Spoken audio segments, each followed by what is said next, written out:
Good morning students, how are you बेटा? Okay बेटा, welcome back again in physics class. तो आज हम शुरू करेंगे बेटा आपका फिजिक्स का first chapter, physical world and measurement. ठीक है बेटा, तो फर्स्ट चैप्टर है हमारा फिजिकल वर्ल्ड एंड मेजरमेंट। ठीक है बेटा, तो आपका फर्स्ट चैप्टर बेटा फिजिकल वर्ल्ड एंड मेजरमेंट। इसमें इस चैप्टर को स्टार्ट करने से पहले हम सबसे पहले डिस्कस करते हैं कि व्हाट इज साइंस, क्योंकि हम सभी जो पढ़ रहे हैं वो साइंस का है, सभी साइंस के स्टूडेंट्स हैं, तो हमें ये पता होना चाहिए कि साइंस एक्चुअली है क्या। So what is science? बेटा क्या है science according to you? Science actually क्या है? The systematic study of facts and knowledge required from observation and experiments, and these results are true in future, they are called science। मतलब इसका मतलब ये हुआ कि साइंस वो है जो हम कोई एक्सपेरिमेंट करते हैं, उसकी जो ऑब्जर्वेशन आती हैं और वो ऑब्जर्वेशन हमारे फ्यूचर में बिल्कुल सही प्रूव हो जाती हैं, तो वो साइंस है। सिंपल वे में हम ये भी कह सकते हैं कि ट्रूथ इज साइंस। कई बार ऐसा होता है कि हम मान लो प्रिडिक्शन कर देते हैं लेकिन उसका रिजल्ट सही नहीं आता, वो गलत प्रूव हो जाता है, वो साइंस नहीं है। तो साइंस क्या है? अगर हम किसी भी चीज़ की एक प्रॉपर स्टडी करते हैं, उसके रिजल्ट्स लाते हैं और वो रिजल्ट बिल्कुल सही प्रूव हो जाते हैं, then that is called science. जैसे माइकल फैराडे ने, ऑस्टन ने ये कहा कि अगर कोई एक हम स्टेट करंट कंडक्टर लेते हैं या कोई भी कंडक्टर लेते हैं जिसमें करंट फ्लो कर रहा है, तो उसके बाहर मैग्नेटिक फील्ड भी चलता है, और उसने प्रूव करके दिखा दिया। फैराडे ने इलेक्ट्रोमैग्नेटिक इंडक्शन के ऊपर प्रूव कर दिया और उसके रिजल्ट बिल्कुल सही प्रूव हुए, वो साइंस है। पता चल गया बेटा साइंस क्या है? साइंस क्या है मैं डेफिनेशन लिख देता हूँ बेटा यहाँ पे। तो बेटा साइंस क्या है? The systematic study of facts and knowledge required. Systematic study of facts and knowledge required through observation and experiments when organized systematically। मतलब कोई भी एक्सपेरिमेंट हम कर रहे हैं, कोई एक प्रॉपरली एक्सपेरिमेंट कर रहे हैं, उसकी जो ऑब्जर्वेशन आ रही है, कैलकुलेशन आ रही है, उनको एक प्रॉपर वे में हम ऑर्गेनाइज करें और उनके रिजल्ट ट्रू आ जाएं, वो साइंस है। ठीक है बेटा, science has mainly two branches. How many branches बेटा? Science has two branches. ये साइंस है आपकी बेटा, इसकी मेनली टू ब्रांचेस हैं, number 1 and number 2। Number 1 physical science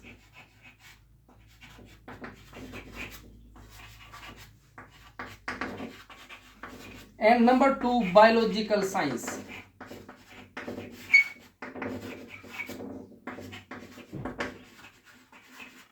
How many science बेटा? Physics science has two. Number 1 physical science, number 2 biological science. Physical science क्या है? It related to non living organism. Physical science वो है जो non living organism से relate करती है। Biological science वो है which related to living organism. देखिए, लिविंग ऑर्गेनिज्म हम आप हैं, पेड़ पौधे हैं, पशु पक्षी हैं, जानवर हैं, ये सारे लिविंग ऑर्गेनिज्म में आते हैं, ये बायोलॉजिकल साइंस से रिलेट करते हैं। तो मैं एक फिजिक्स का टीचर हूं, मेरे से अच्छे आपकी बायोलॉजी का जो सर है, मैडम है, वो अच्छे से बताएंगे, तो मैं इसको यहीं स्टॉप करता हूं। इस लाइन में हमने नहीं जाना है, वो टीचर मेरे से अच्छी तरह से बताएगा। मैं इसकी बात करता हूं, ये है physical science, non living organism. जैसे मैं एक एग्जाम्पल देता हूं, एक कार है, क्या है? नॉन लिविंग है लेकिन काम करती है। एरोप्लेन है, नॉन लिविंग है बट काम करता है। पेन है, नॉन लिविंग है, काम करता है। और भी आप देखते हैं, पंखा है, नॉन लिविंग है। रेफ्रिजरेटर है, नॉन लिविंग है। देखिए, रेफ्रिजरेटर है, नॉन लिविंग है, आपको पानी ठंडा करके देता है, लेकिन क्या है? वो काम कर रहा है। ये जो नॉन लिविंग थिंग्स हैं, इनके बारे में स्टडी करना और उनके बारे में डिटेल में जानना, ये क्या है? आपकी फिजिकल साइंस है। Physical science has lots of branches, इसकी बहुत ज्यादा ब्रांचेस। इस तरह ये बायोलॉजिकल साइंस है, इसकी बहुत ज्यादा ब्रांचेस होंगी। जैसे एक पेड़ होता है, पेड़ क्या हो गया, साइंस हो गया, तना जो है, आगे उसकी 2 ब्रांचेज हैं, 2 के आगे हजारों ब्रांचेज हैं, उन हजारों की और हजारों ब्रांचेज हैं, इस तरह से एक बहुत बड़ा पेड़ बन जाता है। सेम उस तरह से है ये। तो साइंस में 2 ब्रांचेज, फिजिकल साइंस है मैनी ब्रांचेज, जिनमें से एक ब्रांच है physics,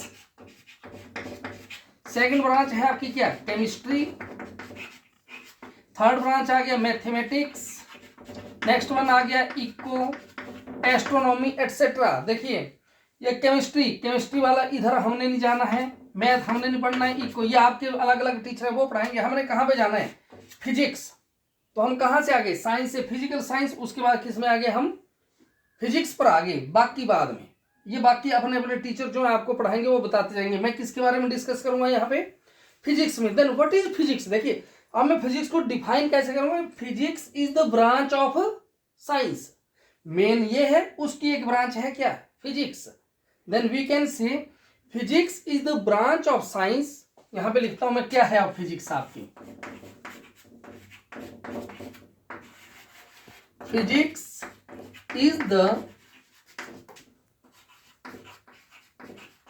branch of science which deals with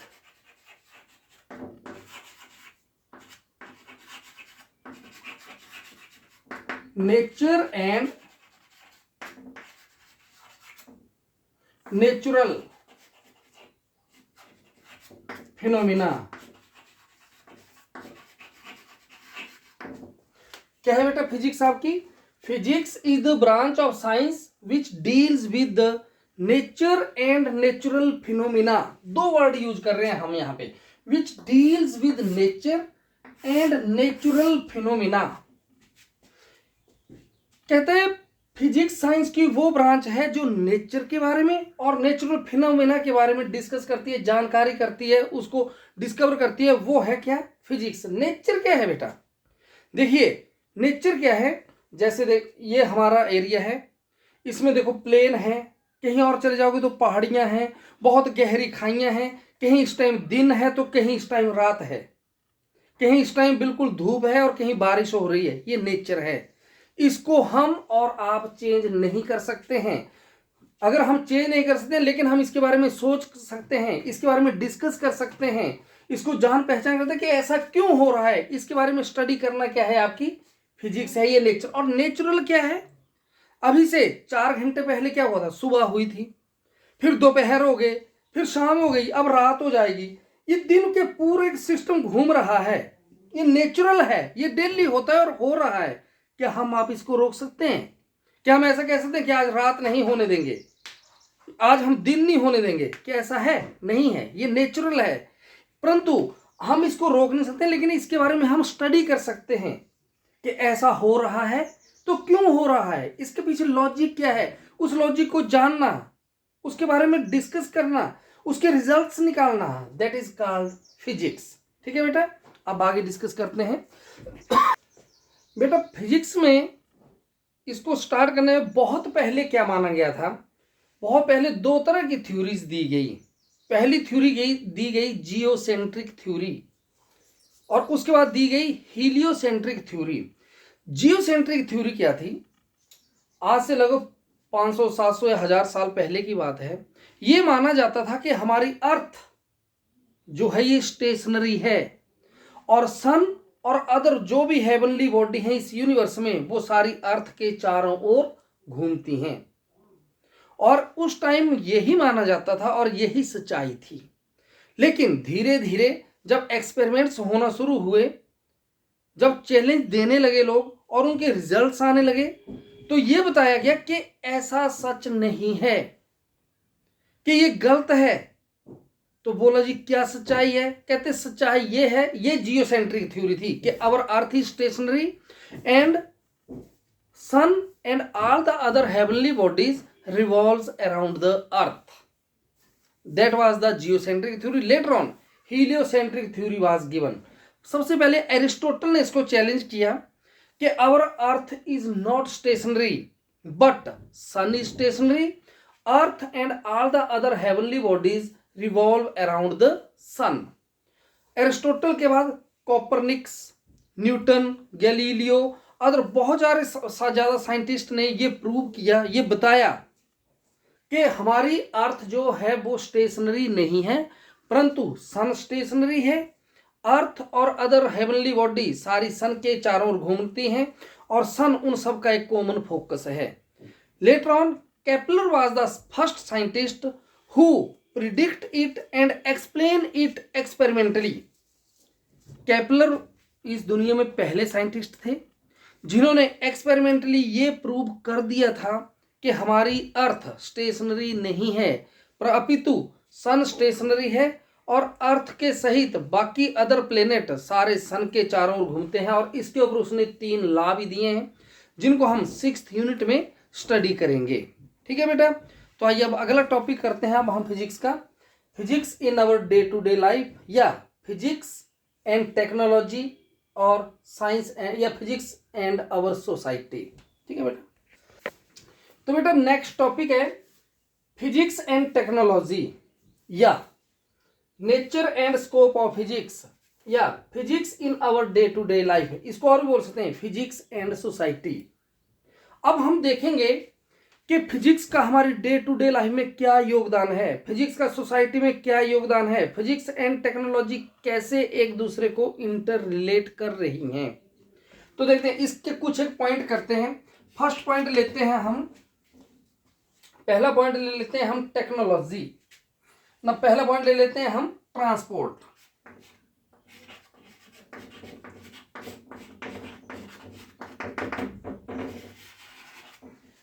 बेटा ट्रांसपोर्ट क्या है? अगर आज से हम 100 साल पहले की बात करें, आप अपने जो ग्रैंडफादर हैं उनसे कभी डिस्कस करो तो देखना वो आपको बताएंगे कि आज से 100 साल पहले क्या था। या हम पुरानी मूवी देखते हैं उनमें हम, या कोई पुराना नाटक देखते हैं तो उनमें हम देखते हैं कि लोग ज़्यादातर ट्रांसपोर्ट घोड़ों पर किया करते थे, घोड़े पे जाते थे, घोड़े पर आते थे, क्योंकि कुछ भी ऐसा ट्रांसपोर्ट का नहीं हुआ करता था। अगर लोगों ने कहीं दूर काम जाना होता था तो वो 2 दिन पहले चले जाते थे या 4 दिन पहले चले जाते थे, क्योंकि टेक्नोलॉजी इतनी एडवांस नहीं थी, लोगों के पास जाने की इतनी सुविधाएं नहीं थी। धीरे धीरे क्या हुआ, साइंस में एडवांसमेंट हुई, लोगों ने डिस्कवरी करना शुरू की। जो साइंटिस्ट लोग थे उन्होंने बहुत गहन तरह से डिस्कवरी की, और सबसे पहले व्हील की डिस्कवरी की, पहिया जिसे आप कहते हैं टायर की डिस्कवरी की। और धीरे धीरे क्या हुआ, साइकिल, फिर क्या हुआ स्कूटर, मोटरसाइकिल, हवाई जहाज वगैरह सब कुछ डिस्कवरी हो गई। और आज अगर हमने 500, 600, 1000 किलोमीटर, 2000 किलोमीटर भी जाना होता है तो हम क्या करते हैं, गाड़ी में बैठते हैं और चले जाते हैं, सुबह चलते हैं शाम को पहुंच जाते हैं। इवन अगर इंडिया से अमेरिका भी आपने जाना हो तो बाई एरोप्लेन आप इजीली जा सकते हैं, आ सकते हैं। तो देखिए ट्रांसपोर्ट के जरिए कितना इजी हो गया काम। ठीक है बेटा, तो ये था ट्रांसपोर्ट के। क्या हुआ, फिजिक्स ने डिस्कवरी की ट्रांसपोर्ट की, क्या हो गया, टेक्नोलॉजी एडवांस हो गई, लोगों की जो सोसाइटी में जरूरतें थी वो बहुत आसान हो गई, इजी हो गई, लोगों को रोजगार मिले, जिससे डे टू डे लाइफ हमारी इजी होती जा रही है। तो हम ये कह सकते हैं टेक्नोलॉजी एडवांस हो गई, लाइफ के जीने के, रहने के, नौकरी के स्कोप बढ़ गए, और हमारी डे टू डे लाइफ क्या हो गई, इजी हो गई, अगर हम ट्रांसपोर्ट में बात करें। दूसरी बात हम कर लेते हैं, आप कोई भी पॉइंट ले लीजिए, दूसरा पॉइंट ले लेते हैं। अब हम मान लेते हैं कम्युनिकेशन।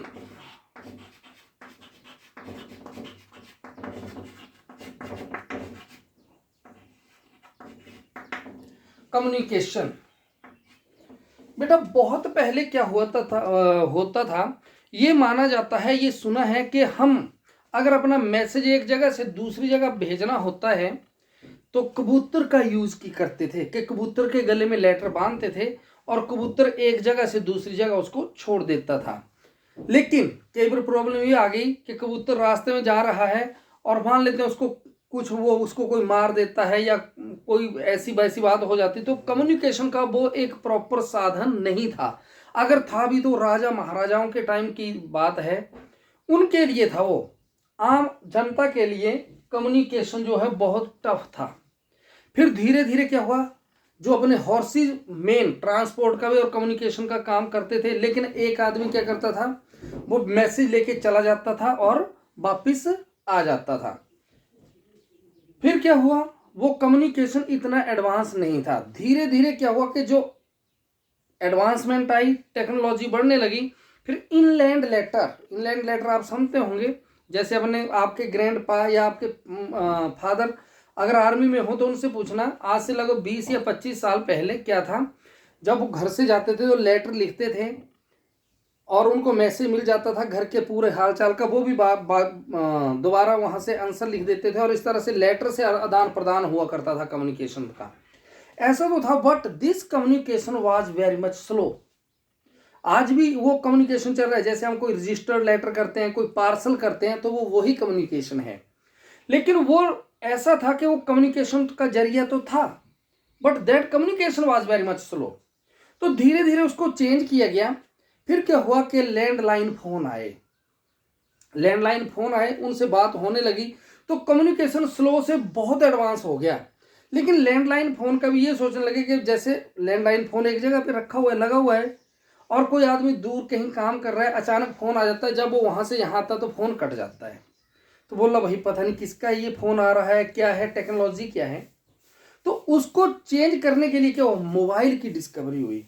आज आप देखते हैं कि हर पर्सन के पास मोबाइल फोन है, हर कोई क्या करता है, बात करता है। और कम्युनिकेशन, चाहे कोई इंडिया में है, इंडिया के किसी भी कोने में बैठा हुआ है, या दुनिया के किसी भी कोने में कोई बैठा हो, आप इजीली बात करते हैं।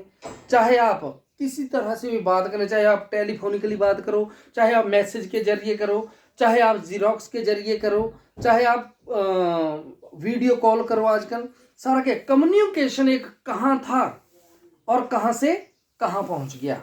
तो हम ये कह सकते हैं कि फिजिक्स ने टेक्नोलॉजी को बहुत एडवांस किया, बहुत ज़्यादा क्या हुआ, उसके स्कोप्स मिले, लोगों को बहुत रोजगार मिला इस केस में, इस क्षेत्र में, और हमारी डे टू डे लाइफ क्या हो गई बेटा, बिल्कुल ईजी हो गई। किससे, फिजिक्स के जरिए, कम्युनिकेशन के फील्ड में।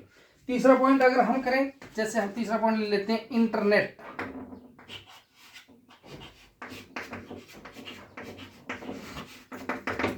इंटरनेट आज के दिनों में सबसे बड़ी चर्चा वाली बात है, इंटरनेट। मान लेते हैं आपको कोई चीज समझ नहीं आ रही है, आपने वर्ल्ड के बारे में कुछ जानना है, आप कहीं जा रहे हैं, आपको पता नहीं चल रहा है कहाँ जाना है, हम गूगल मैप पे एकदम से क्लिक करते हैं और उसके गाड़ी को वहां ले जाते हैं। मैच साउथ अफ्रीका में हो रहा है, ऑस्ट्रेलिया में हो रहा है, इंग्लैंड में हो रहा है, या कहीं भी हो रहा है, आप इंडिया में ऑनलाइन देख रहे हैं। किसके जरिए, इंटरनेट के जरिए। इंटरनेट ये आज के ज़माने में सबसे बड़ी एक इम्पोर्टेंट टर्म है हमारे लिए, कि देखो इंटरनेट के जरिए हम सब कुछ कर रहे हैं। जो भी आपकी प्रॉब्लम है उस सबको दूर करने वाला है इंटरनेट। किसके जरिए है ये, फिजिक्स के जरिए है, टेक्नोलॉजी के जरिए। हमारी डे टू डे लाइफ क्या हो रही है, बिल्कुल ईजी हो रही है। अगला पॉइंट अगर हम डिस्कस करें, जैसे इलेक्ट्रिसिटी।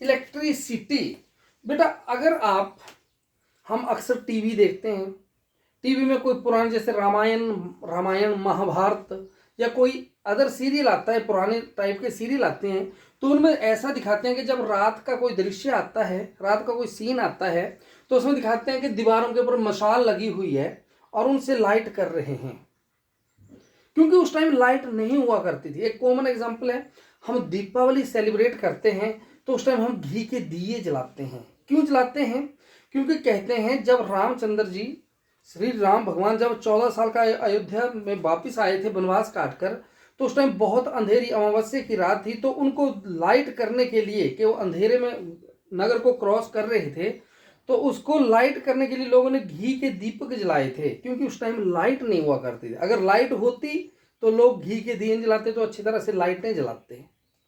तो क्या हुआ, इलेक्ट्रिसिटी धीरे धीरे क्या हुआ, वो एक पुराना वक्त था, नए दौर में डिस्कवरी शुरू हो गई और साइंटिस्ट लोगों ने सबसे पहले डिस्कवरी कर दी इलेक्ट्रिसिटी की।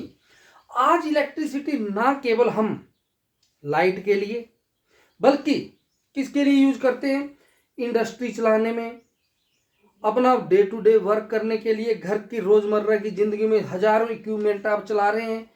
ट्रांसपोर्ट हम इलेक्ट्रिसिटी से चला रहे हैं, रेलवे हम इलेक्ट्रिसिटी से चला रहे हैं, और भी बहुत ज़्यादा ऐसे बसेस तक भी सब कुछ हम इलेक्ट्रिसिटी से चला रहे हैं। हमारे 90% वर्क जो इलेक्ट्रिसिटी से हो रहे हैं।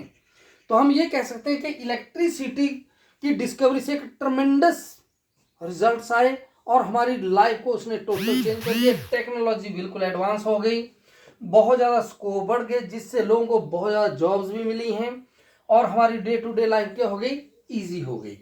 ठीक है बेटा, और पॉइंट ले लेते हैं, जैसे लीवर सिस्टम।